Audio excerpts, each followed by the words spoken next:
Anshi villa homestay Nuwara Eliya, শ্রীলঙ্কার Nuwara Ilya অবস্থিত। এটা নোয়ারা ইলিয়া যে রেল স্টেশনের খুব কাছেই এই হোমস্টে। খুবই সুন্দর একটা মনোরম পরিবেশে এই হোমস্টেটা, চারপাশে চা বাগান সমৃদ্ধ। আর রুমটা বেশ ছোট কিন্তু খুব নিট অ্যান্ড ক্লিন। রুমটা ছোট হলেও রুমের মধ্যে সব কিছুই ছিল। মোটামুটি একটা লবি ছিল যেখানে ছোপা প্লাস টেলিভিশন, যারা টেলিভিশন দেখতে চায়। আর রুমের মধ্যে আনুষঙ্গিক এই গরম পানির যে জাগ, তারপরে চা চায়ের কাপ, গ্লাস, পানির বোতল, এগুলো সবই ছিল। বাট সবচেয়ে বড় দিক হচ্ছে রুমটা কিন্তু নিট অ্যান্ড ক্লিন, খুব পরিষ্কার পরিচ্ছন্ন ছিল। বাথরুমটাও বেশ পরিষ্কার পরিচ্ছন্ন ছিল এবং গিজার ছিল। আর সার্ভিস ছিল অসাধারণ। এই রুমের ভাড়া পড়েছিল বাংলাদেশি টাকায় মাত্র ২,০০০ টাকা, এবং ২,০০০ টাকার মধ্যে কিন্তু কমপ্লিমেন্টারি ব্রেকফাস্ট ছিল। সো সব কিছু মিলিয়ে আমার কাছে অনেক ভ্যালু আর্থি মনে হয়েছে এই হোমস্টেটাকে। যারা নোয়ারাইলিয়াতে একটু নিরিবিলিতে স্বাচ্ছন্দ্যে প্রাকৃতিক পরিবেশের মধ্যে থাকতে চান, আমি মনে করি তাদের জন্য এই হোমস্টেটা বেস্ট হতে পারে, বেস্ট অপশন হতে পারে।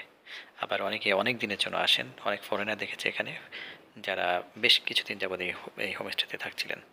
আর হোমস্টের মালিকের যারা মানে ওনার, তাদের বিহেভিয়ার ইজ ভেরি গুড। খুব ভালো লেগেছে তাদের। তারা আমাদেরকে বেস্ট সার্ভিস দেওয়ার চেষ্টা করেছে সবসময়। আর সকালের এই সুন্দর ব্রেকফাস্ট সারলাম একেবারে খোলা পরিবেশে। ওনাদের যে ব্যালকনিতে বসে বসে নাস্তা করলাম। দারুণ লাগছে, খুব রিল্যাক্স লাগছে। অনেকক্ষণ সময় নিয়ে নাস্তা করলাম। আর তাদের ঐতিহ্যবাহী যে শ্রীলঙ্কান মানে খাবার, সেটাই। তার মধ্যে একটা ছিল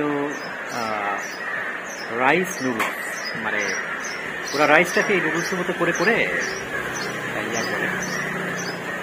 আর সাথে ছিল ডাল। আর একটা হচ্ছে আপনার নারকেল দিয়ে ধইনার পাতা, পেঁয়াজ, তারপরে মরিচ এবং আরও কি যেন মিক্স করে একটা ভর্তার মতো, একটা সবজির মতো করে। ভেরি ডিলিশিয়াস, আমার কাছে খুব ভালো লেগেছে।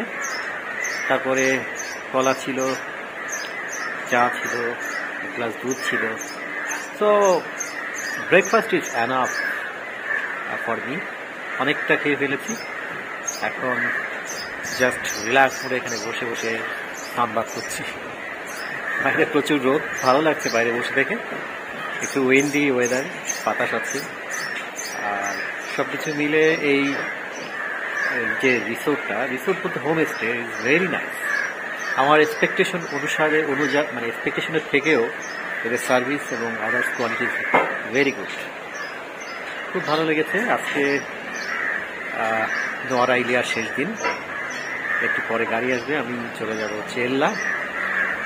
তো আজকের দিনটা এল্লাই কাটাবো। বাট নোয়ারা ইলিয়া মনের স্মৃতিপটে, স্মৃতির যে মানসপটে অম্লান হয়ে থাকবে আজীবন। খুব ভালো লাগবে। এটা হচ্ছে আজকের ব্রেকফাস্ট মেনু।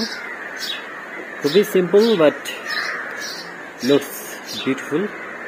এটা হচ্ছে শ্রীলঙ্কার ঐতিহ্যবাহী খাবার। এটা অনেকটা নুডলসের মতো দেখতে, but it's very popular here এবং সবাই এটাই খায়। আর এখানে আছে, এটা যে কি, এটা মনে হয় নারকেল দিয়ে কোনো একটা কিছু, মেবি নারকেলের সবজি। এখানে আছে ডাল। এদের ডালটা আবার আমাদের মতোই, ডালের কোনো ডাইমেনশন নাই, ডালটা আমাদের মতো টেস্ট আছে। কলা। So very simple breakfast, but খুব ভালো লাগছে। একটু নতুন ধরনের আইটেম, যেমন এই জিনিসটা প্লাস এই যে নারকেলের যে আইটেমটা is looks very beautiful and delicious. Let's see, দেখা যাক কি হয়। সামনে এই যে ভিউ, আমি এই সকালবেলার ব্রেকফাস্টটা ভিউওয়ালা একটা পরিবেশে বসে খেতে পছন্দ করি। তো হোমস্টের মালিককে বললাম যে আপনি বাইরে খাবারের ব্যবস্থা করেন। তো উনি বাইরে এই নাস্তার ব্যবস্থা করেছে। আর সাইড বাই সাইড দেখুন ভিউ। এই ভিউ দেখতে দেখতেই হবে আজকের ব্রেকফাস্ট।